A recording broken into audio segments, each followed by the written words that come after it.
आज हम अध्ययन करेंगे रिसर्च टॉपिक के इम्पोर्टेंट ऑब्जेक्टिव ऑफ रिसर्च। अनुसंधान के महत्वपूर्ण उद्देश्य क्या है, इसके बारे में। अनुसंधान के जो उद्देश्य क्या है, हम रिसर्च करना चाहते हैं। जब आप किसी पीएचडी में जाओगे करने के लिए, जब आपके इंटरव्यू होंगे, तो इस टॉपिक से संबंधित सबसे पहला क्वेश्चन आपको सामना करना होते हैं, फेस करने होते हैं कि आपका उद्देश्य क्या है, क्यों आप पीएचडी करना चाहते हो, आप रिसर्च करने का आपका मोटो क्या है। तो उस जगह पे अगर हमें एक सेटिस्फेक्शन आंसर हमें अगर नहीं देंगे तो हमें दिक्कत होगा। हमें उस समय के लिए एक अच्छा सा आंसर हमारे पास होना चाहिए। अगर हम सोचते हैं कि हम पीएचडी करेंगे, कुछ खोज करेंगे, नया कुछ करेंगे, तो उसका मेन उद्देश्य क्या है, उन उद्देश्य को हम जान लेंगे और जिस तरह के सवाल हमसे पूछे जाएंगे उसके अकॉर्डिंग हम उनके आंसर देंगे।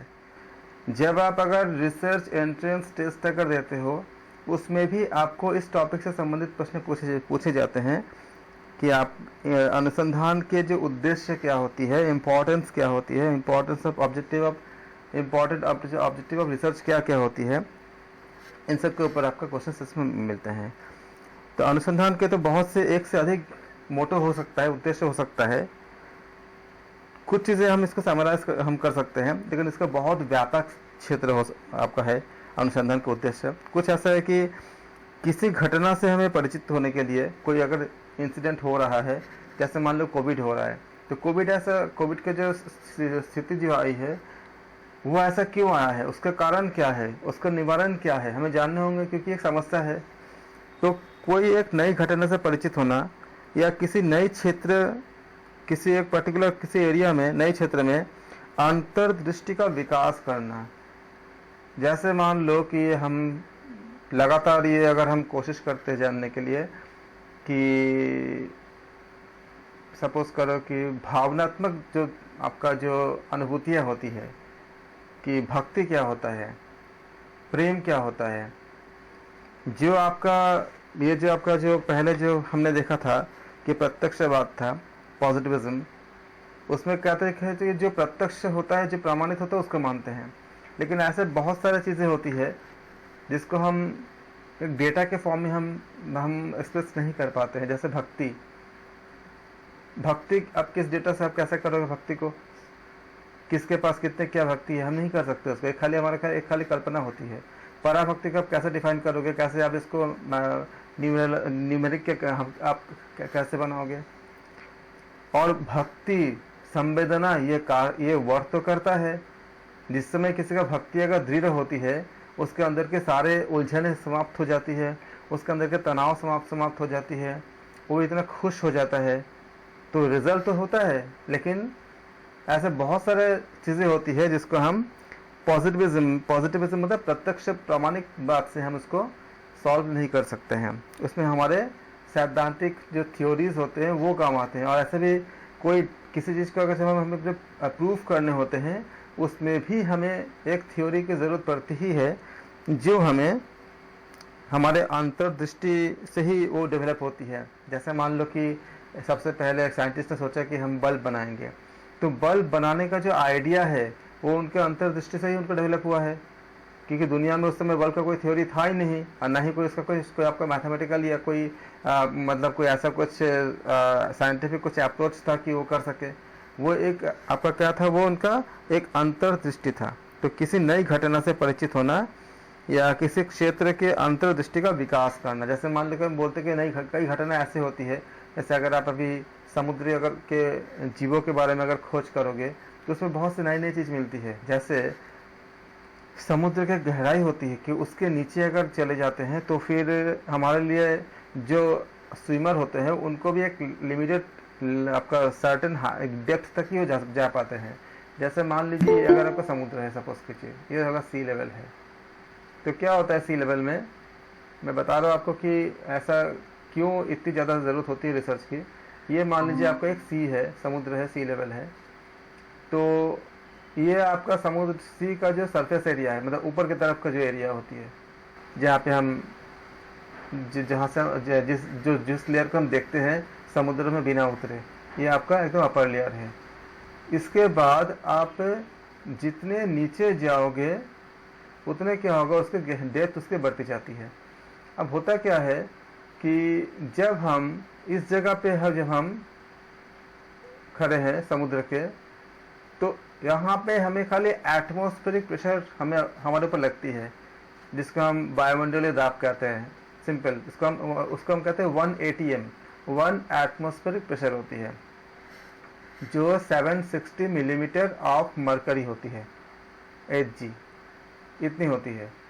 अब अगर आप नीचे जाते हो तो हमारे शरीर में क्या होती है, जितना जैसे मान लो आपने यहाँ पे चले गए तो क्या होती है, यहाँ पे आपका एक मान लो आप H डेप्थ में चले गए, तो ये जो आपका प्रेशर जो था 760 मिलीमीटर ऑफ मरकरी जो था, वो तो है ही, जो वायुमंडलीय दाब जो होती है 760 मिलीमीटर ऑफ मरकरी, इसके मिलीमीटर ऑफ Hg ये आपको रहती है। इसी हमारा ब्लड प्रेशर ऊपर की तरफ जाती है और वायु दब नीचे की तरफ आती है। दोनों ऐसा बनाए हैं ईश्वर ने कि दोनों एक दूसरे को काउंटर करते, दोनों एक दूसरे एकदम बराबर है। ये जो फॉर्मूला, ये जब आप इस जगह पे मान लीजिए A, B और C में आते हो, तो पॉइंट C में क्या होता है, आपका एक्स्ट्रा प्रेशर होती है पानी के लिए। इसके फॉर्मूला होते हैं P = HDG। D यहाँ पे डेंसिटी होती है, G आपका एक्सेलरेशन। नहीं हो रही है, स्क्रीन शेयर नहीं हुआ है। ओहो, एक सेकंड। नहीं सर, नहीं हो रही। अब हो रही है? हाँ। तो हमने बताया कि आपका ABC 3 पॉइंट जब देख रहे हो, ये आपका अपर लेयर है किसी सी लेवल के, और अगर H डेप्थ में जाते हो आप तो C पॉइंट पे आप पहुंच गए। आप इस जगह पे क्या हुआ आपका कि आपने जो एयर का प्रेशर है वो तो है ही, इसके अलावा आपका पानी का प्रेशर एक्स्ट्रा आपका पड़ता है, P = HDG। जितनी ज़्यादा हाइट आप जाओगे उतनी ज़्यादा क्या होगा, आपके ऊपर एक्स्ट्रा प्रेशर आपको मिलेगा पानी का। एक सर्टेन हाइट के बाद इतना प्रेशर हो जाती है कि हम उससे मतलब ऊपर आ नहीं पाते, फिर उसको बाहर हम रिकवरी कर नहीं पाते। जो हम ऐसे बहुत सारे सबमरीन वगैरह बनाया गया है जो एक सर्टेन हाइट तक जा सकती है, मतलब एक सर्टेन डेप्थ तक जा सकती है, हाइट नहीं बोलेंगे डेप्थ बोलेंगे, गहराई तक जा सकती है। उससे अगर नीचे चली जाएगी तो उसके लिए भी आना मुश्किल होता है, क्योंकि इतने पानी का प्रेशर होता है। अब इस बात के ऊपर शोध किया जा रहा है, क्या उसके भी नीचे कोई प्राणी है, कोई लिविंग इंसेक्ट्स है क्या? और आश्चर्य की बात है, जब ऐसा खोज किया गया जहाँ पे सबमरीन भी सर्वाइव नहीं कर पाता, एक गोताखोर जाने के बाद भी वापस नहीं आ पाता, उस लेवल पर भी नए नए जीव मिले हैं। यानी कि उनके भी वो उसी गहराई पे रहते हैं समुद्र में। ये क्या हुआ, ये एक नई घटना हुआ ना, कि उस डेप्थ पर, उस गहराई पर जा करके जहाँ पे सबमरीन भी सर्वाइव नहीं कर पाता, कोई गोताखोर भी जा नहीं पाता, इतनी उसके प्रेशर एक्स्ट्रा प्रेशर होता है, अगर जाएगा तो वापस नहीं आ पाएगा। वहाँ पे क्या मिला, नए प्राणी मिला जो उस प्रेशर को काउंटर कर सकते हैं, उस प्रेशर में जी सकते हैं। तो क्या हुआ, ये एक नई घटना हुआ। अब इसके बारे में वो कैसे कर सकते हैं उसके ऊपर शोध होगा। फायदा क्या होगा, अगर इस शोध से वो जिस तकनीक से, जिस टेक्नोलॉजी से उतने ज़्यादा गहराई पे सर्वाइव कर पाते हैं जहाँ पे आपका सबमरीन भी नहीं जा पाता, उस हमें क्या होगा, उसमें नई टेक्निक का हमें पता चलेगा। पहले तो सबमरीन भी हमें पता नहीं था, हमने उनका अध्ययन करते करते उसके बाद हमने सबमरीन को हमने डेवलप किया। तब क्या होगा कि समुद्र के नीचे और भी जो चीज़ें हैं जहाँ तक हमारे पहुँच नहीं होता है, वहाँ पे जा करके हम नई नई चीज़ों को खोज सकते हैं, नए नए हमारे कंफर्ट जोन को बढ़ा सकते हैं, या हो सकता है कि नए नए मेटल्स या नए नए चीज़ों को हमें मिल सकता है। तो इसलिए क्या होती है, हम इसके हमें क्या दिखाता है कि नए घटना से परिचित होना, जो हम जानते नहीं है। समुद्र के बारे में मैक्सिमम चीज़ हम जानते नहीं है, इतने सारे उसमें चीज़ें हैं। या आसमान, जो स्पेस होती है, स्पेस के बारे में हम कितना जानते हैं, बहुत कम जानते हैं। इसके बारे में हमें पता नहीं होता। जैसे मान लीजिए कि कुछ ऐसे बर्ड होते हैं जो पानी के, वो रहते आसमान में हैं, आकाश में हैं, लेकिन पानी के अंदर कोई मछली है उसको तो सटीक देख लेते हैं, और अगर वो शिकार के लिए आपका जंप करता है तो मछली को लेकर ही बाहर आता है। इतने दूर से कैसे देख पाता है, ये भी क्या हुआ, आपका एक घटना हो गया। अब इसके ऊपर हम शोध कर रहे हैं, फ़ायदा क्या होगा, अगर हम उनके आँखों की उस तकनीक को हम समझ पाएंगे तो हम भी ऐसा आर्टिफिशियल बना सकते हैं जिससे हमारा दृष्टि भी बेहतर हो जाएगा और हम भी बहुत दूर तक देख सकेंगे। और मीडियम चेंज होने पर, जैसे अगर हम हवा में हैं तो पानी के अंदर की चीज़ों को हम देख पाएंगे या किसी और जगह के देख पाएंगे, तो इस तरह की चीज़ों को डेवलप करने की कोशिश, तो क्या होगा, आपका नए चीज़ों का हमें खोज होंगे। ये हमारा अनुसंधान के महत्वपूर्ण उद्देश्य एक होते हैं कि नई घटना से परिचित होना या उनके क्षेत्र में उसका अंतर्दृष्टि को डेवलप करना। जैसे मान लो, क्या पहले नॉर्मल लोग ऐसा सोच पाते थे कि मेट्रो जैसा जो अभी जो कंसेप्ट है कि रोड डिवाइडर के ऊपर ऐसा पिलर बना करके आप एक रेलवे का पूरा ट्रैक बना सकते हो? किसी ने सोचा था? क्या सब कोई सोच सकता है इसको? नहीं। लेकिन उन्होंने सोचा, उस पर काम किया, उस पर चीज़ों को डेवलप किया, अंतर्दृष्टि को और ज़्यादा आगे बढ़ा, और करते करते देखो बन गया ना। पता चल रहा है मेट्रो का जो पूरा लाइन होती है कहाँ होती है, तो ज़मीन के अंदर होता है या तो उस पिलर के ऊपर होता है जहाँ पे हमारा कोई डिस्टर्बेंसेस नहीं होता। जो नॉर्मल जो रोड है, तो रोड है ही है, उसमें कोई आपका कोई दिक्कत नहीं है। या तो ज़मीन के अंदर अंडरग्राउंड बन रहा है, जहाँ जहाँ भी है, दिल्ली में है, मुंबई में है, कोलकाता में है, और भी कई जगह पे मेट्रो है। या फिर क्या होगा, वो पिलर के ऊपर जा रहा है। तो ये भी क्या था, एक कल्पना था, एक अंतर्दृष्टि था, एक घटना था, और इससे हमें इतना फ़ायदा हुआ, इतना हमें मतलब अच्छा हमें लाभ हुआ। इसके बाद क्या उद्देश्य होती है कि वर्तमान में जो ज्ञान है, जो नॉलेज है, उसको और संश्लेषण करना और उसको एनालिसिस करना, उसको समीक्षा करना। और क्या हो सकता है, जैसे मान लो कि मेट्रो का अभी हमने देखा कि कहाँ से कहाँ तक क्या क्या हो सकती है। इसके बाद और इसके बारे में समीक्षा करना, क्या ऐसा और भी हो सकता है। तो हम, जैसे किसी ने पहले सोचा कि हम छोटे छोटे ड्रोन बनाएंगे, अब ड्रोन का डेवलप हुआ। उसके बाद होते होते अभी क्या हो रही है, अभी नई खोज में क्या बता जा रहा है, ऐसे कार बनेंगे, कार मतलब ड्रोन के तरह बनाया जाएगा जो उड़ते हुए चलेगा। यानी कि आपका जो अभी जो रोड से चल रहे हो वो उड़ते हुए चलेगा। पहले ये एक मतलब आश्चर्य लग रहा था, लेकिन क्या हुआ, नए चीज़ों को उसको डेवलप सोच को डेवलप करके, समीक्षा करके हम इस वहाँ तक पहुँच रहे हैं। और अभी ऐसा बन भी रहा है, कई जगह पर इसका सक्सेस सफल हो भी चुका है, हमारे देश में भी देखने को मिलेगा बहुत जल्दी। तो ये क्या हो रही है, समीक्षा करके हम नए वर्तमान ज्ञान को और बेहतर करना, ये इसका उद्देश्य होती है। इन सब बातों का बहुत ध्यान से रखेंगे, क्योंकि इन्हीं में से आपका घूम करके क्वेश्चन पूछे जाते हैं। और क्या होगा, पहला हो गया किसी नई घटना से परिचित होना, या उस क्षेत्र में एक इनर आपका क्या कर आपका अंतर्दृष्टि, यानी कह सकते हो इसको इंट्यूशन कह सकते हो, उसको डेवलप करना। या अभी जो नॉलेज है उसको और उसको एनालिसिस करके नई चीज़ों को गेन करना। दूसरे थर्ड क्या होगा कि जो अभी इस परिस्थिति में जांच करना, वर्तमान परिस्थितियों की जांच करना, और उसके जो समस्याएं हैं उनके समाधान को कोशिश करना। जैसे कई जगह पे ऐसे होते हैं कि जब हमें किसी के अंदर जो धारणा की शक्ति होती है, जो हम कहते हैं कि धारणा ध्यान समाधि, इस पे बहुत सारे वर्क की जा रही है। उससे क्या होता है कि अगर कई तरह के ऐसे टेक्नोलॉजी अवेलेबल है जिससे हम किसी के मन में क्या है बातें, अगर वो बोल नहीं पा रहा है, उसको हम क्या कर सकते हैं, उसको हम जान सकते हैं। जैसे मान लीजिए कि कोई साइंटिस्ट है, उनके पास बहुत सारे नॉलेज है, बहुत सारा क्रिएटिविटी है, बहुत सारे उनके पास इंफॉर्मेशन है, लेकिन किसी वजह से वो बोल नहीं पा रहे हैं। तो अगर वो बोल नहीं पा रहे हैं तो हम कैसे जानेंगे, तो उनके ब्रेन में क्या क्या मैसेजेस है उसको क्या हम ट्रांसफ़र कर सकते हैं। ये एक टेक्नोलॉजी के जरिए कोशिश लगातार जारी है। तो इससे क्या होगा, अगर ऐसा हो जाएगा तो ऐसे बहुत से चीज़ें जो हमारे अलग अलग जगह पे या अलग अलग माध्यम से अलग अलग लोगों में जो टैलेंट होती है उसको हम बाहर ला सकते हैं। तो ये हमारा क्या होगा, ये एक नए वर्तमान परिस्थिति की जांच करके उससे समस्याओं का समाधान करने का हल करते हैं, या नए चीज़ों को हम खोज करते हैं। इसके बाद आती है कि सामान्य जो मुद्दे होते हैं उनको विश्लेषण करना, ये भी हमारा अनुसंधान के उद्देश्य होती है। जैसे सामाजिक मुद्दे उसको भी करते हैं। जैसे मान लीजिए कि रैगिंग, तो रैगिंग क्यों हो रहा है, कैसे इसको रोका जा सकता है, या दहेज प्रथा क्यों होती है, या इतनी ज़्यादा जब आपका पॉपुलेशन इतनी ज़्यादा पॉपुलेशन क्यों हो रही है, इसके बारे में हम देखते हैं, समझते हैं कि या फिर समाज में जो मेल फीमेल का जो आपका जो एक जो अलग अलग जो आपका जो जेंडर के ऊपर जो बातें होती है वो ऐसा क्यों मानते हैं, क्यों ऐसा होता है कि लड़कियों के नहीं हमें लड़का ही चाहिए, इस तरह की भावना क्यों होते हैं। तो ये इस भावना को क्या होती है विश्लेषण करते हैं। तो विश्लेषण में क्या होती है, कई तरह के कारण निकल के आती है।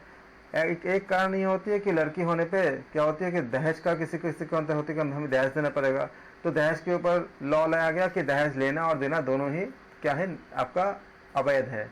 तो क्या हुआ, उसको भी हल करने की कोशिश किया गया। और भी कुछ चीज़ें आती है, ये भी माने जाता है कि लड़की बड़े होंगे तो वो पराए घर चली जाएगी।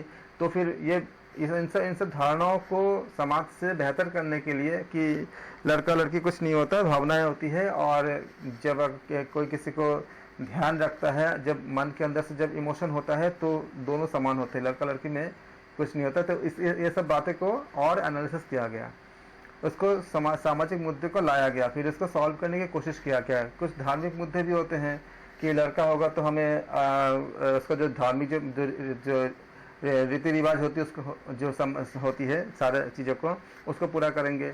तो उसके ऊपर भी नई चीज़ों को उसके भी समाधान करने की कोशिश की गई है। तो ये सारे क्या होती है, सामान्य मुद्दे को विश्लेषण करना और उसको अन्वेषण करना। जैसे रैगिंग एक मुद्दा आ गया, तो रैगिंग क्यों होता है, तो उसके बारे में गाइडलाइन बनाया गया कि आप रैगिंग नहीं हो सकता, या हो भी अगर हो तो रैगिंग का परिभाषा क्या होगी, कहाँ तक आप कर सकते हो, कहाँ से नहीं कर सकते, क्या क्या नहीं कर सकते हो आप। ये सारा चीज़ें जो अब तो हर जगह पे रैगिंग आपका बंद हो गया सारा यूनिवर्सिटी में। ये सब क्या हुआ, जब इसके ऊपर शोध होता है, ये इसका अनुसंधान का एक उद्देश्य होता है ताकि सामाजिक स्थितियाँ जो है हमारे बेहतर हो सके। फिर आपका एक नई प्रक्रिया या जो एक नई जो प्रणाली होती है उसका सृजन करना। जैसे हमारे देश में जैसे सब जगह पे ऐसे होती है कि ब्लैक मनी या गरीबी या मुद्रास्फीति, इकोनॉमिक्स में जो स्टूडेंट होंगे ज़्यादा अच्छे इस बात को समझ जाएंगे कि जो मैं बता रहा हूँ कि मुद्रास्फीति कैसे होती है। जैसे मान लीजिए कि एक सरकार, मान लो, इसका मैं थोड़ा सा आपको ओवरव्यू देता हूँ जिसमें आपका अगर इकोनॉमिक्स के नहीं भी होंगे तो भी आप समझ जाओगे कि हम बोलना क्या चाहते हैं। सपोज करो कि सरकार ने 1000 रुपये मार्केट में उन्होंने, मैंने एक एग्जांपल के लिए बोल रहा हूँ मैं, ऐसे तो ये अरबों खरबों में होता है, लेकिन मैं मान लो एग्जांपल के लिए कि सपोज करो कि किसी समय हमारे पास मान लो कि 10 किलो चावल है, सपोज करो 10 किलोग्राम राइस है। 10 किलो अगर राइस होंगे, चावल अगर होंगे, और इसके 1 किलो राइस का कॉस्ट है 100 रुपये, तो 10 किलो राइस का कॉस्ट कितने पड़ेंगे, 10 × 100 = 1000 रुपये पड़ेंगे। तो 10 किलो राइस को, 10 किलो अगर चावल है, 100 रुपये प्रति किलो के हिसाब से उसका कॉस्ट है। अगर मार्केट में उसका लेन देन करने पड़ेंगे तो कितने रुपए चाहिए होंगे, 1000 रुपये चाहिए होंगे। तो सरकार ने क्या किया, 1000 रुपये उसका जो करेंसी मतलब नोट उन्होंने छाप दिया। जब 1000 रुपये का नोट छाप दिया तो लोगों के पास कितने होंगे, कुल मिलाकर के 1000 रुपये होंगे। 1000 रुपये से डिमांड करेंगे चावल की, तो चावल उनको मिल जाएगा, क्योंकि 1000 रुपये से ज़्यादा मार्केट में नहीं है।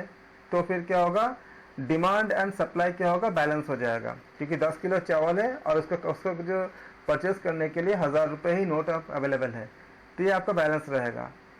लेकिन मान लो किसी तरह से जो गलत तरीके से नकली नोट या किसी और तरह से मान लो मार्केट में आ गया, क्या 2000 रुपये प्रोड्यूस हो गया। सपोज करो कि किसी मतलब अलग तरह से जो अवैध तरीके से एक्स्ट्रा नोट आ गया। अब क्या हुआ, मार्केट में 2000 रुपये चल रहे हैं, लोग डिमांड करेंगे कि मुझे पास 2000 रुपये है, मुझे और राइस चाहिए और सामान चाहिए। राइस कितनी है, प्रोडक्शन कितनी है, 10 किलो ही है। डिमांड कितना हो गया आपका जो क्रय क्षमता कितनी हो गई, आपका 20 किलो के बराबर क्रय क्षमता हो गई। सामान कितनी है, 10 किलो ही है। या तो सामान का उत्पादन बढ़ जाए, लेकिन उत्पादन इतनी जल्दी बढ़ नहीं सकता, उसका एक अपने तरीके होते, प्रोसेस होती है। तो फिर क्या होगा, उस समय जब आपके पास पैसा ज़्यादा है, आप सामान सप्लाई नहीं हो पा रही है, तो चीज़ें कोलैप्स करने लगती है। तो फिर सरकार को उसको काउंटर करने के लिए क्या करने पड़ेंगे, भाई राइस के प्राइस क्या था, 100 रुपये था, उसको बढ़ा दो, कितना, 200 रुपये कर दो। अब अगर 200 रुपये कर दोगे पर किलोग्राम, तो 200 रुपये इंटू 10 कितना हो जाएगा, 2000 रुपये हो जाएंगे। इस तरह से क्या हुआ, उन्होंने इसको बैलेंस तो कर दिया। प्रॉब्लम कहाँ पे आएगी, जो गरीब थे उनको दिक्कत आएगी, क्योंकि उनके लिए क्या हो गया, मार्केट का में प्राइस क्या होगा, 200 रुपये हो गया। वो 100 रुपये के हिसाब से बजट को सब बना रहे थे, लेकिन अब उनको 200 रुपये पे करने पड़ेंगे 1 किलो चावल के लिए, तो उनका जो लेवल था वो आधा हो गया, यानी गरीबी बढ़ गया। क्योंकि पैसा, अब 200 रुपये किलो अगर चावल होगा तो ये सबके लिए होगा, किसी एक के लिए तो होगा, ऐसा तो नहीं है। और अगर सरकार नहीं करती है तो क्या होगा, इसमें आपका डिमांड एंड सप्लाई का जो आपका जो रेशियो है, जो चेन है, मैकेनिज्म है, वो डिस्टर्ब हो जाएगा। इस तरह से इकोनॉमिक्स के बहुत सारे आपका शार्प चीज़ें होती है। ये मैं थोड़ा सा बताया, इसमें बहुत सारे एक्सपर्ट्स के आपका अलग अलग, आपका रॉबिन से और भी कई ऐसे जो इकोनॉमिक्स थे, उन्होंने बहुत सी चीज़ों को एक्सप्लेन किए हैं। क्योंकि हमें इकोनॉमिक्स में जाना नहीं है, तो इसके में जो फार्मूला वगैरह बहुत सी चीज़ें होती है, उसके लिए हम रिग्रेशन निकालते हैं, फार्मूला अप्लाई करते हैं, y minus y1 equal to y2 minus y1 by x2 minus x1 into x minus x1, इसके अप्लाई करते हैं, इसके हम स्लोप निकालते हैं। ये सारे इकोनॉमिक्स की बातें हैं, लेकिन हमें नहीं करना, हमें खाली इतना बताना था कि हम डिमांड सप्लाई को करने के लिए क्या करते हैं, हम इसको उसको हम बैलेंस करते हैं। तो इसका क्या होता है, मुद्रास्फीति बन जाती है। जब आपका हम एक्स्ट्रा, अगर हम इसको चीज़ को हम संतुलित अगर करने जाएंगे तो इस तरह से क्या हुआ कि उसको हम कैसे सही कर सकते हैं। तो बताया गया कि कागज़ के जो नोट होते हैं, अगर ये नोट लोग छाप सकते हैं, इसलिए क्या होती है, आपका मतलब इसका आपका ब्लैक मनी के साथ बहुत बड़ी आपका संबंध होती है। इसके बारे में बहुत जब हम शोध करते हैं तो पता चलता है कि जो बड़े बड़े जो कंट्रीज होते हैं उसमें छोटे करेंसी अगर ज़्यादा रखोगे तो उसमें नंबर ऑफ नोट्स क्या होती है, उसमें वैल्यूएशन आपका जो है, क्योंकि अगर 100 रुपये का नोट अगर रखते हो, अगर आपने 5000 का अगर कोई अगर नोट अगर बनाता है, तो 5000 का नोट से क्या होती है, ज़्यादा इजीली जो होती है, आप ज़्यादा पैसा को हम कैरी कर सकते हैं। तो क्या ये बनाना चाहिए, उसके ऊपर बहुत से शोध होती है। होने के बाद सरकार को ये सजेशन मिलता है कि बनाना चाहिए कि नहीं चाहिए। उसके बाद गवर्नमेंट उसके अकॉर्डिंग डिसीजन लेती है कि करना है कि नहीं करना है।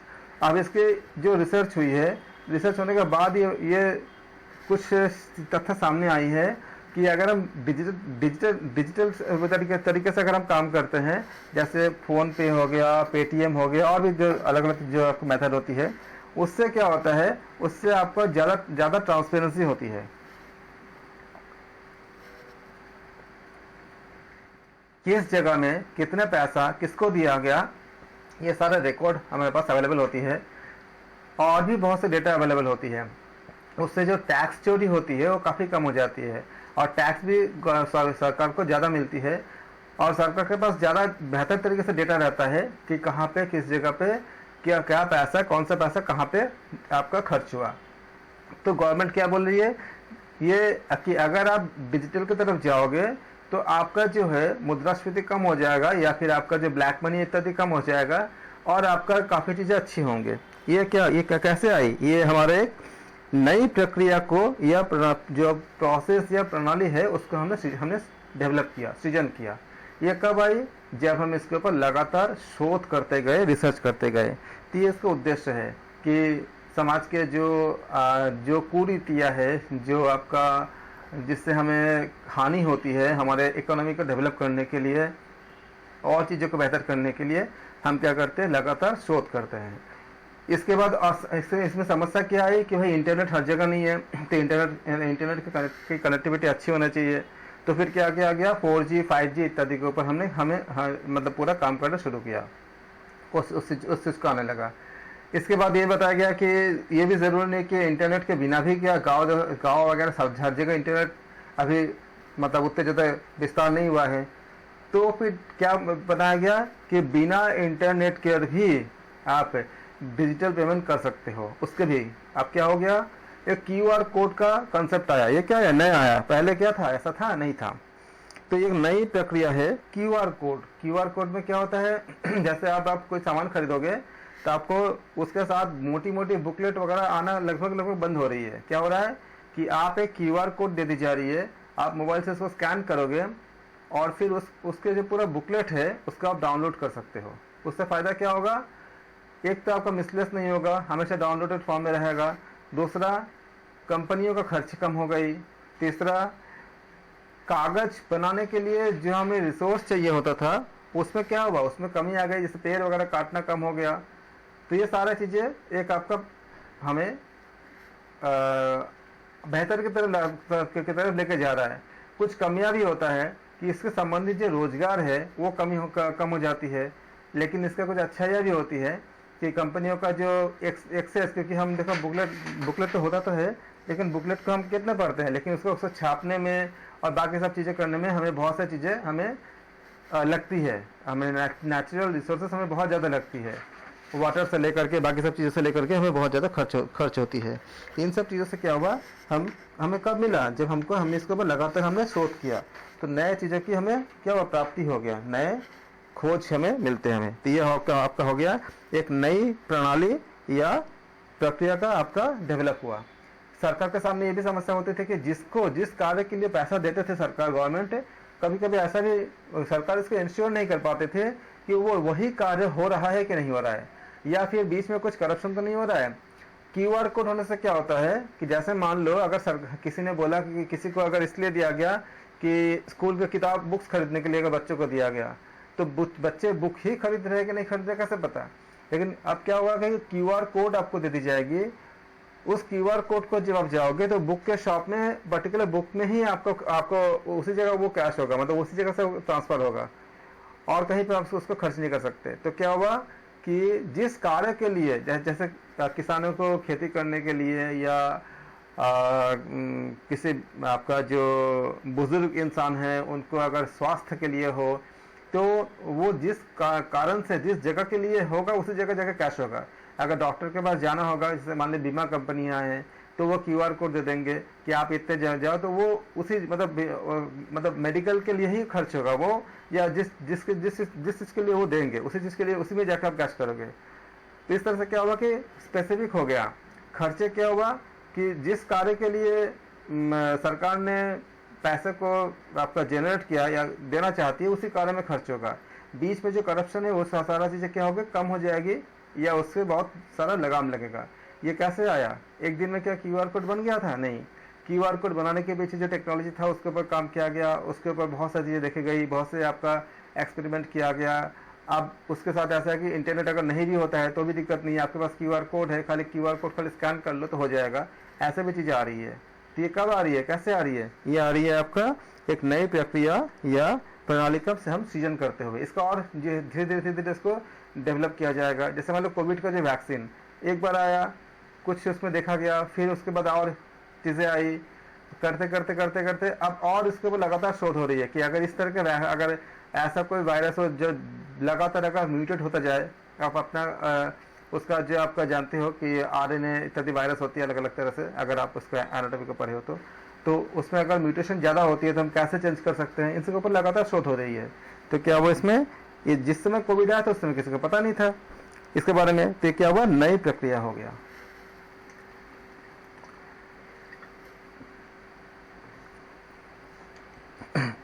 अब हम बात करेंगे कैरेक्टरिस्टिक, अनुसंधान की विशेषताएं।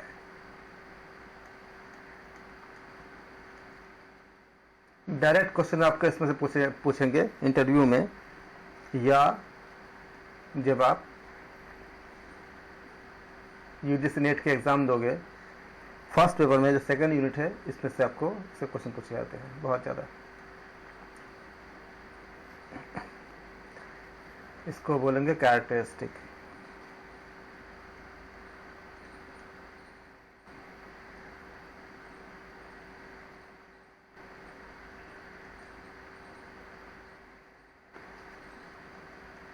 Of research.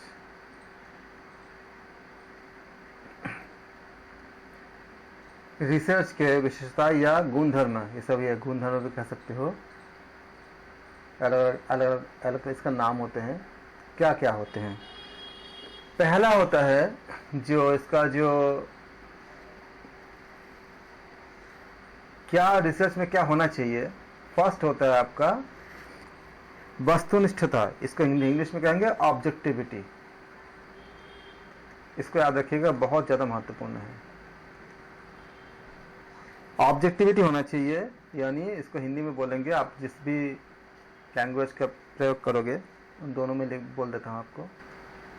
वस्तुनिष्ठता कहते हैं इसको।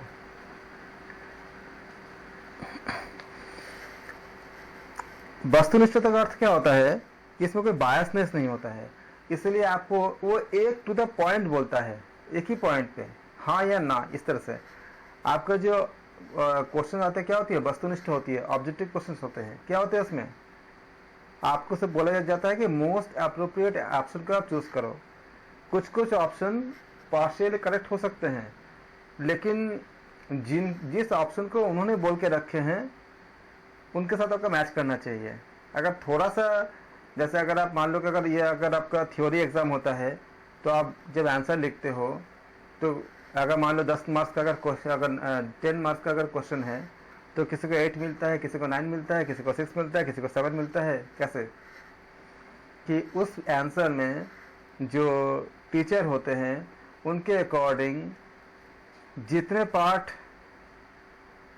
उसका लॉजिकल आंसर होना चाहिए उस प्रश्न के संबंधित, उस हिसाब से सबको नंबर देते हैं। इसका मतलब क्या हुआ कि पूरा सही होगा तो 10 में 10 मिलेगा, और नहीं तो फिर क्या होगा, उस अध्यापक के अनुसार जहाँ पे जितना सही प्रतीत होगा उसको वो उतना करेक्ट मानेंगे, और उस हिसाब से अगर उनको किसी को 9 देना होगा, किसी को 8 देना होगा, किसी को 7 देना होगा, इस तरह से वो नंबर देंगे। इसे कहते हैं हम लोग ऑब्जेक्टिविटी। अर्थात वस्तुनिष्ठता का अर्थ क्या होती है, ये अनुसंधान क्या होती है, बायसनेस से मुक्त होती है। जो आंसर है या तो यस या तो नो, इसलिए option A B C D में अगर सी आंसर मोस्ट अप्रोप्रिएट है तो या तो यस होगा या तो नो होगा। अगर आपने बी को आंसर दिया तो नो होगा, गलत आंसर है। सी को दिया तो यस होगा। इसे कहते हैं, ये आपका ऑब्जेक्टिविटी होती है। अनुसंधान क्या होती है, ये बायसनेस यानी पूर्वाग्रह से क्या मुक्त होती है। वस्तुनिष्ठता पर आधारित होता है कि यानी कि इसलिए शोधकर्ता को नॉर्मली क्या करते हैं, वो बहुत ज़्यादा वो केयरफुल रहते हैं, जिससे कि उनका जो रिसर्च होते हैं वो किसी उपस्थिति में या किसी बिहेवियर में किसी तरह से वो प्रभावित ना हो। ये एक्चुअली जब भी आप किसी रिसर्च में जाओगे ना, तो उसके लिए आपके जो बायसनेस बहुत ज़्यादा इफेक्ट करता है। बायसनेस क्या होती है कि बाहरी और भीतरी कई कारण रीज़न भी होती है, जो आपके उद्देश्य को क्या करता है, वो मतलब बहुत ज़्यादा प्रभावित करता है। शोधकर्ता अगर पूर्वाग्रह से मुक्त होना बहुत आवश्यक होता है। पूर्वाग्रह मतलब हम में से हर किसी का एक पहले से कुछ एक अपना एक मतलब कुछ दृष्टिकोण होता है। जैसे किसी का दृष्टिकोण हो सकता है कि योग से बहुत बड़ी चमत्कार हो सकती है। चमत्कार मतलब बहुत ज़्यादा फायदा हो सकता है, शरीर से, मन से, आर्थिक रूप से या सामाजिक रूप से, हर तरह से हमें बहुत फायदा हो सकता है। ये हम जो ये एज्यूम करके किए हैं, इसे कहते हैं हम लोग इसका नाम होता है पूर्वाग्रह, कि पहले से हम इसमें कन्विंस्ड हो चुके हैं। और इसके बाद अगर हमें कोई बोलता है कि देखो योग से ना ऐसा ऐसा ठीक हो गया, तो हम बहुत ज़्यादा इसको ट्रस्ट करेंगे, क्योंकि हम पहले से क्या है इसमें कन्विंस्ड ऑलरेडी हम मान के चलते हैं। हम इसे कहते हैं पूर्वाग्रह। इसी तरह से अगर किसी का पूर्वाग्रह ऐसा है कि योग से कुछ नहीं होता, तो उसको यहाँ तक लाने में कि हाँ होता है, एक लंबी दूरी तय करना पड़ता है। उसके बाद अगर वो कोई रिजल्ट मिलता है शोध में और वो पहले से ऐसा सोच के रखा कि नहीं होता, तो वो ज़्यादातर माइंड उसको इस पर काम करेगा कि कहीं नहीं होता कि वो ज़्यादा प्रूफ हो जाए कोई चीज़ है। जैसे कुछ लोग अगर ऐसा सोचते हैं कि आयुर्वेद से बीमारी ठीक होती है कि नहीं होती है।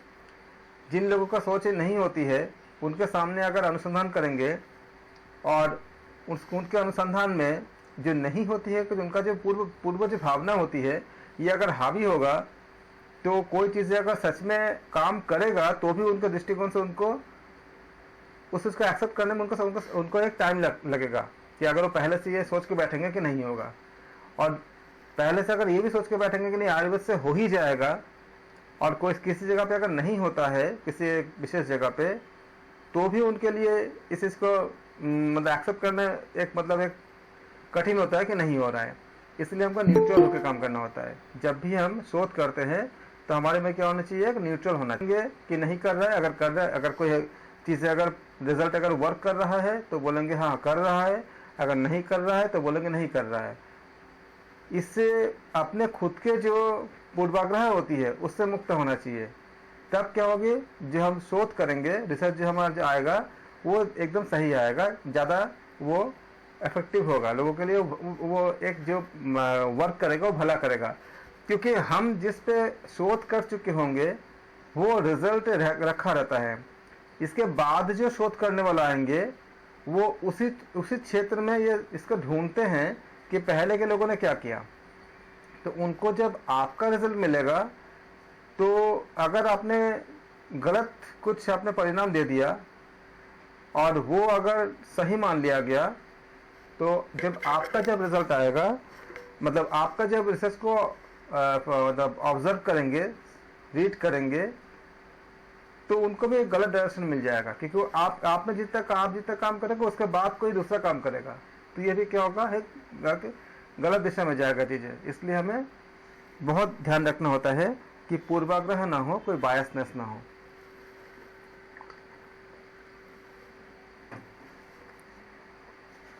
पहला यह था आपका वस्तुनिष्ठता। अनुसंधान के दौरान ये बहुत ज़्यादा मानी जाती है कि जो साक्ष्य होते हैं उनको अच्छे से आप परीक्षण कर लो, और जो आपके जो डेटा मिलते हैं उनको अच्छे से पूरा आप इसको सत्यापन कर लो। करने के बाद उसको आप इसको एक्सेप्ट कर सकते हो। शोधकर्ता को ये भी देखना होता है कि अनुसंधान की विधियों की आलोचना और अच्छे से करना चाहिए, कि क्रिटिसिज्म को एक्सेप्ट करना चाहिए, आलोचना को, कि अगर आपके किसी कार्य पे अगर कोई अगर आलोचना करता है, कोई बोलता है कि ये सही नहीं है, या उसके ऊपर कुछ अगर टिप्पणी करता है, तो उसका एक्सेप्ट करने की या सुनने की, समझने की शक्ति भी रखनी चाहिए। इसके बाद पूर्वाग्रह से बचने के लिए उसके गंभीर जांच भी करते हैं कि कहीं इसका कुछ ऐसा तो नहीं कि हमारे, क्योंकि जैसे मान लो कि अगर हमारे सोच ऐसा है कि योग बहुत हर जगह काम करता है, लेकिन अगर यह इसको मानते हुए अगर हम जो डेटा है, डेटा को अगर हम सही से अगर एनालिसिस नहीं करते हैं, तो जो बातें हैं वो बातें सही जो हम जो निकालेंगे शोध से, वो अगर सही नहीं निकलेगा तो इसके बाद जो पीढ़ी आएगी उस पर काम करने के लिए उनको भी बहुत ट्रबल होगा। इसलिए हमें बायसनेस से फ्री होना चाहिए, ऑब्जेक्टिविटी होना चाहिए।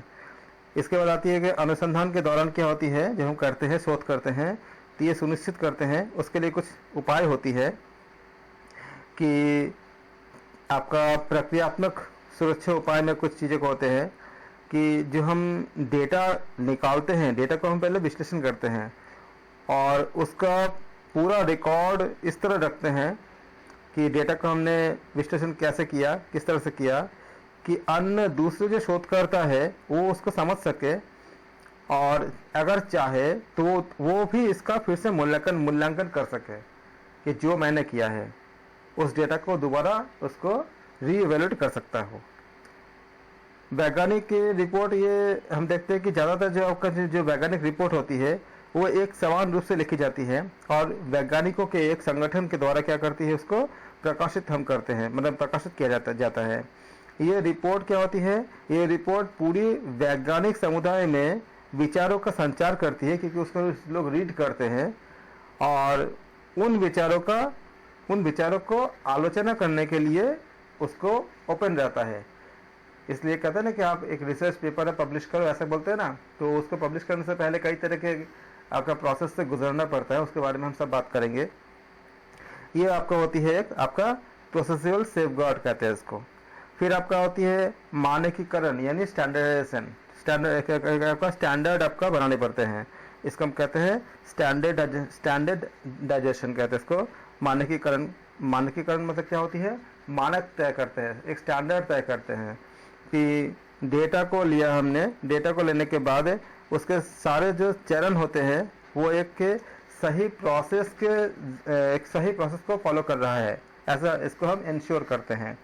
इसके बाद आपका क्या होती है कि उसका जो कॉन्सेप्ट्स होती है उसको हम कहते हैं अवधारणाओं का संचालन, या इसके जो अवधारणा मतलब जो कॉन्सेप्ट होती है उसको हम ये मूल रूप से अवधारणाओं के अर्थ के एक आपका स्टैंडर्ड हम करते हैं कि सपोज करो कि पर्टिकुलरली किसी चीज़ को हम कैसे उसको मापा जाता हो, उसकी उत्पत्ति किस तरह से हुई है, इसको एक मानक करते हैं। अब इसी के लिए इन्हीं सब चीज़ों के लिए जो कुछ आपका भावनात्मक चीज़ों को हम न्यूमेरिकल डेटा में हम चेंज करते हैं। जैसे मान लीजिए रेटिंग जो होती है उसी के आधार पे होती है। जैसे आपने कोई सामान खरीदा और उस सामान को आपको अच्छा लगा कि नहीं लगा। अब अच्छा को हम कैसे समझेंगे, इसको तो हमको स्टैटिस्टिकल हम कैलकुलेशन कर नहीं पाते हैं।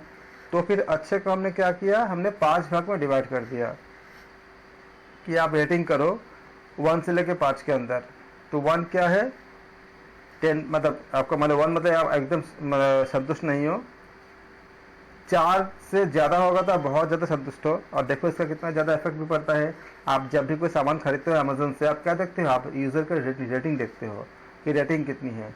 जिसकी रेटिंग 5 में से 4 से ज़्यादा होती है हम उसको सामान को खरीद लेते हैं। मतलब अगर हम देखते हैं कि 2000 ऐसे 2000 से ज़्यादा व्यूज़ ऐसे हैं कि लोगों ने काफ़ी उसको अच्छा माना है। किसी कोई भी सामान आप खरीद रहे हो, मान लीजिए आपने मोबाइल खरीद रहे हो या कुछ फ्रिज खरीद रहे हो, कुछ भी खरीद रहे हो, तो आप क्या करते हो, उसका रेटिंग चेक करते हो और कितने सैंपल है, पता चले कि उसमें 2-3 हज़ार लोगों ने, उसमें से ज़्यादातर लोगों ने 80% लोगों ने ये दिया कि हाँ ये चीज़ बहुत अच्छी है।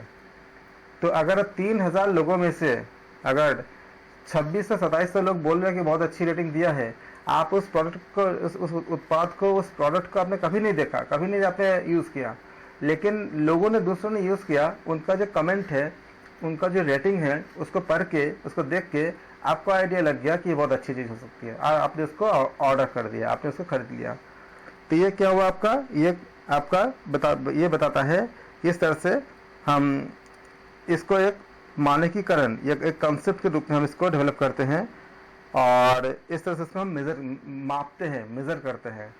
फिर आपका इसी मेजरमेंट को, इसी चीज़ को जो कंपनियां बोलती है कि हमारा सामान आप यूज़ करो, अगर आप शुरू में अगर कुछ भी खराबी होगा तो हम उसकी जिम्मेदारी लेते हैं। उसी को गारंटी वारंटी कहते हैं कि 1 साल के अंदर कुछ खराबी होगा तो आपको रिप्लेस कर देंगे, ये सब चीज़ें करते हैं। इसी के ऊपर कंपनियां भी शोध करती हैं कि हम अगर ऐसा हम स्टैंडर्ड को फॉलो करेंगे तो क्या हमारा सामान कितने साल तक चलेगा। जैसे फ्रिज के जो कंप्रेसर वगैरह में 20-20 साल की वारंटी मिलती है, तो कैसे मिल जाती है, उन्होंने अपने स्टैंडर्ड को मेंटेन किया कि इस ऐसे अगर हम चीज़ों को हम बनाएंगे तो वो 20 साल तक या उससे ज़्यादा काम करेगा, वर्क करेगा।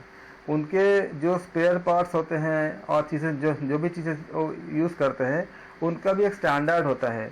तो ये स्टैंडर्ड क्या होती है, उसी तरह से हम जब चीज़ों को कि उस स्टैंडर्ड को फॉलो करते हैं कि उसका क्वालिटी आप कह सकते हो, तो उसको फॉलो करते हैं।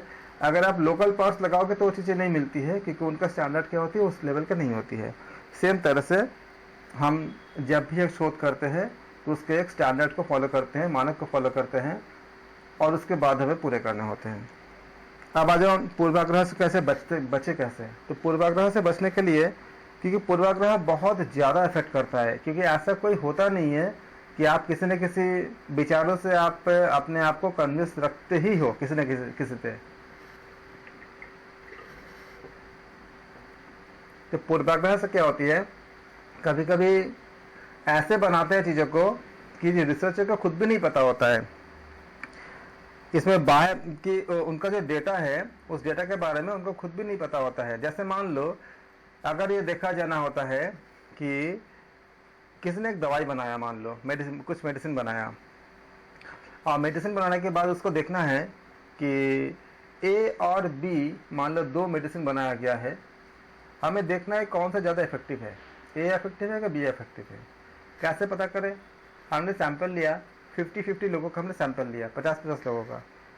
अब जो रिसर्चर है उसका मान लो रिसर्चर 2 है, एक एक्स है एक वाई है, या मान लो एक ही रिसर्चर लो, आप मान लो एक्स आपका शोध करता है, उसने मेडिसिन ए को बनाया है।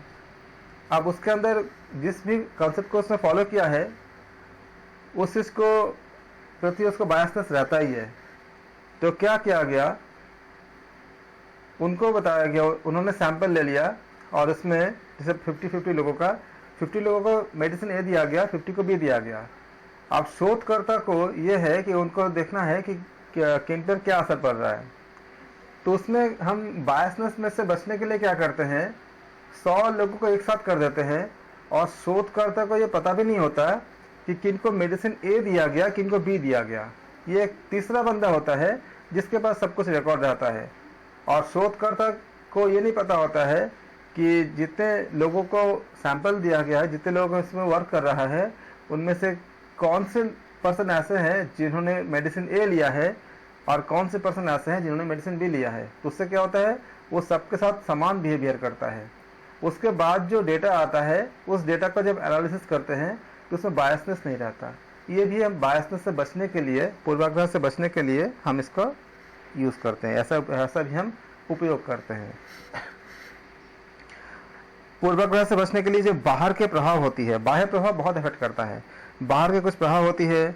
इसके बाद व्यक्तिगत विश्वास होता है। उसके बाद आपका जो ऑब्जर्वर होते हैं, जो पर्यवेक्षक होते हैं, उनका दृष्टिकोण होता है। इसके बाद आपका मानवीय अपेक्षाओं, पूर्वाग्रह इत्यादि क्या होती है। ये सब चीज़ें जो है हमारे डेटा को विकृत कर सकता है। एक एग्जांपल देता हूँ।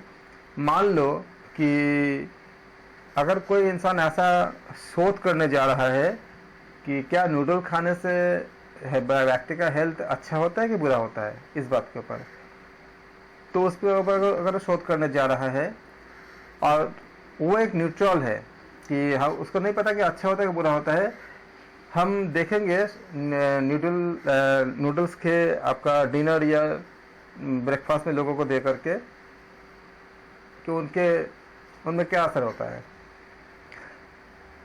या मान लो उनके पास ये देखना है कि क्या नूडल खाने से शरीर में कुछ अच्छा ही होती है, कुछ आपका बेहतर मतलब स्ट्रेंथ ज़्यादा होती है, ऐसा उनको देखना है।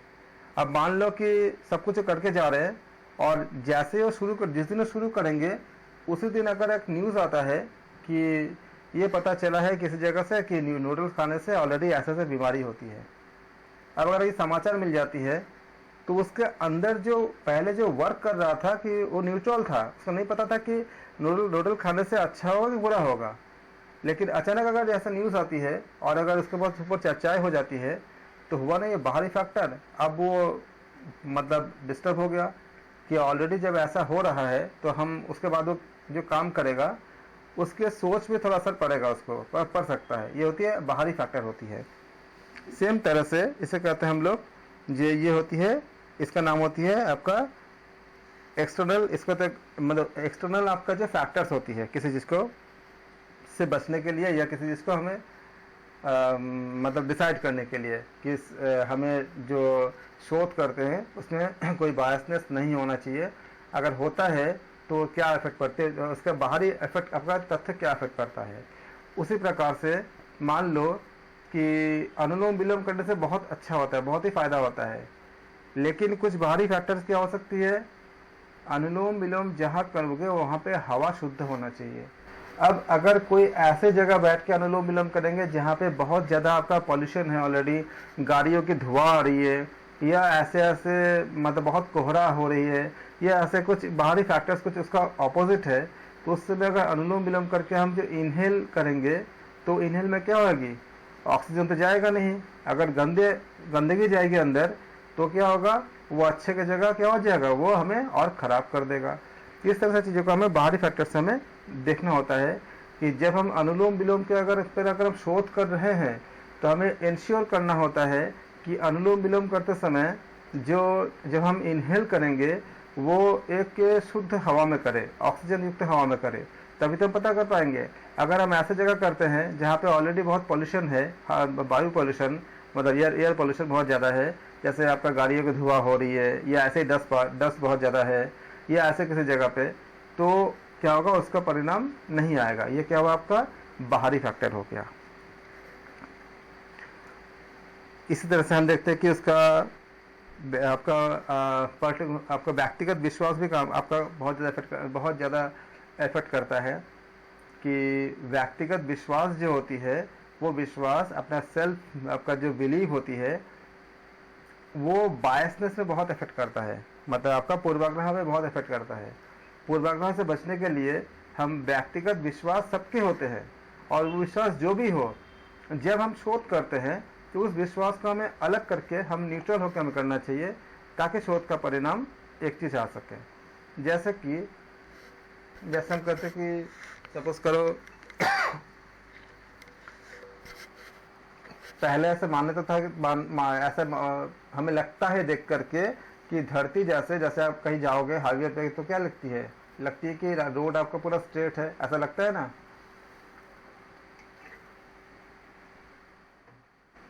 आप जब जहाज में कहीं जाते हो पानी के जहाज से, तो क्या लगता है कि पानी का सरफेस आपका फ्लैट है, ऐसा लगता है ना। लेकिन हकीकत में क्या है, पृथ्वी तो गोल है। तो पृथ्वी गोल है, हमें इसको ऐसा लगता है कि आज हम चलते हैं तो पृथ्वी बहुत बड़ा सा है, ऐसा पृथ्वी इतनी जगह है मान लो, तो ये है तो पूरा गोल ही है। इनको मैं इसको थोड़ा सा और डिजाइन में देता हूँ। मान लो ये आपका पूरा अर्थ है, सपोज करो है तो पूरा गोल ही, लेकिन अगर कोई यहाँ से यहाँ तक के डिस्टेंस ट्रैवल करेगा, मान लो ए है और ये बी है, तो उसको गोल महसूस होगा क्या, उसको लगेगा कि ये एक स्ट्रेट लाइन है यहाँ से यहाँ तक। तो उसके अंदर पहले से ये आ सकता है अपने धारणा, पूर्व धारणा कि नहीं चीजें क्या है, आपका स्ट्रेट है, स्ट्रेट लाइन है। लेकिन अगर इस पूर्व धारणा को लेकर के, क्योंकि जब भी वो कहीं चलता है, पृथ्वी का जो रेडियस होती है आर इजिकल टू होती है 6400 किलोमीटर होती है ये त्रिज्या, ये पार्ट, इतनी जो डिस्टेंस होती है ये होती है 6400 किलोमीटर।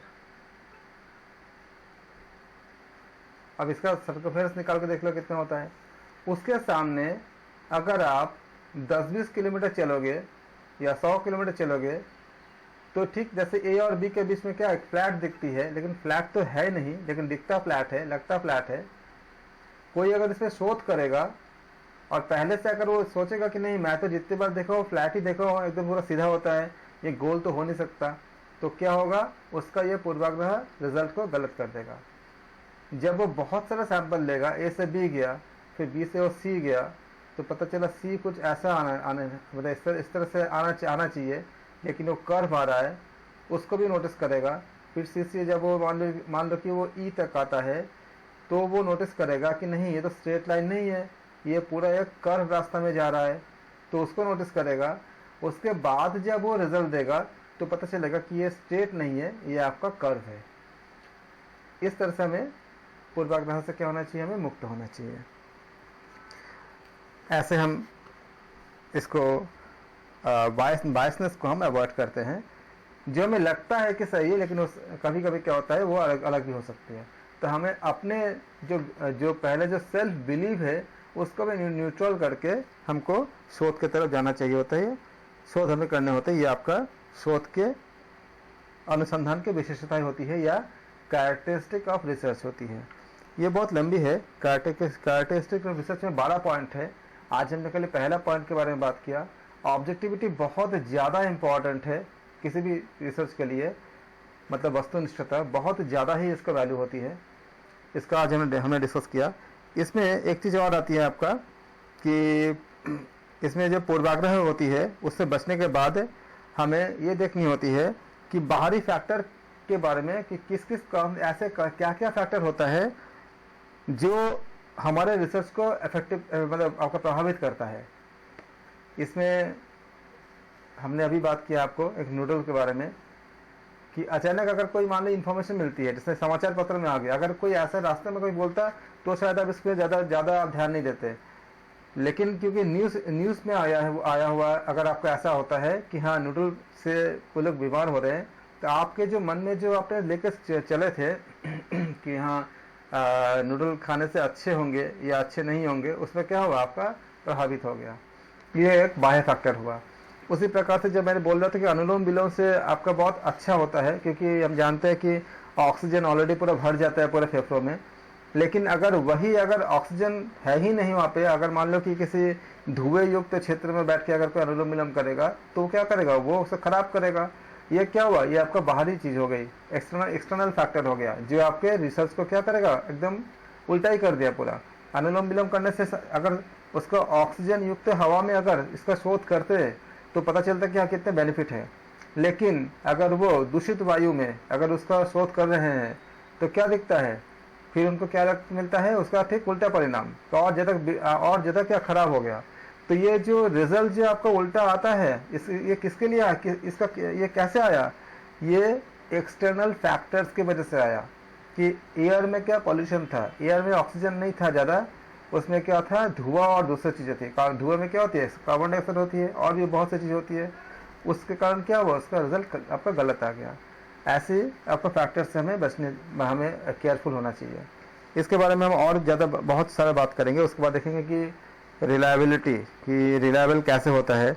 इसमें कई तरह के बाह्य चीज़ होती है, अंदर की चीज़ होती है, फिर इसका वैधता होती है। वैधता में आपका एक होती है फेस वैलिडिटी, कंटेंट वैलिडिटी और क्राइटेरियन वैलिडिटी। इन वैलिडिटी के ऊपर एक क्वेश्चन हर बार पूछा जाता है।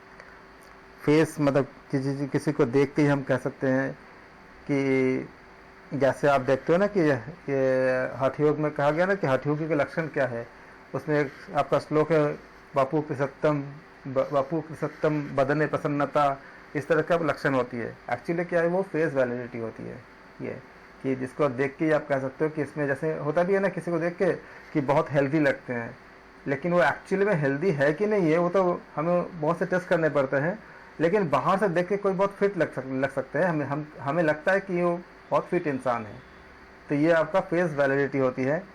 लेकिन उसके बाद हमको क्रॉस चेक करने होते हैं, क्योंकि खाली बाहर से जो फिट दिखने वाले होते हैं ज़रूरी नहीं है कि अंदर से भी बहुत स्ट्रांग हो भी सकते हैं, नहीं भी हो सकते हैं। तो इन सब चीज़ों को हम ये सारे चीज़ हमको देखने होते हैं। इसके करीब 12 पॉइंट है, 12 पॉइंट आपको अच्छे से करके जानी है कैरेक्टरिस्टिक ऑफ रिसर्च पे। उसके बाद हम करेंगे कि रिसर्च के टाइप्स कितने होते हैं। आप सबका धन्यवाद। कल हम करेंगे इसके, आज हमने पहला पॉइंट किया हमने अनुसंधान की विशेषताएं में ऑब्जेक्टिविटी। कल हम करेंगे इसके रिलायबिलिटी कैसे हम डिसाइड करते हैं, इसके बाद हम इसका वैलिडिटी कैसे निकालते हैं, इन सब की बात करेंगे हम। आप सबका धन्यवाद, थैंक यू।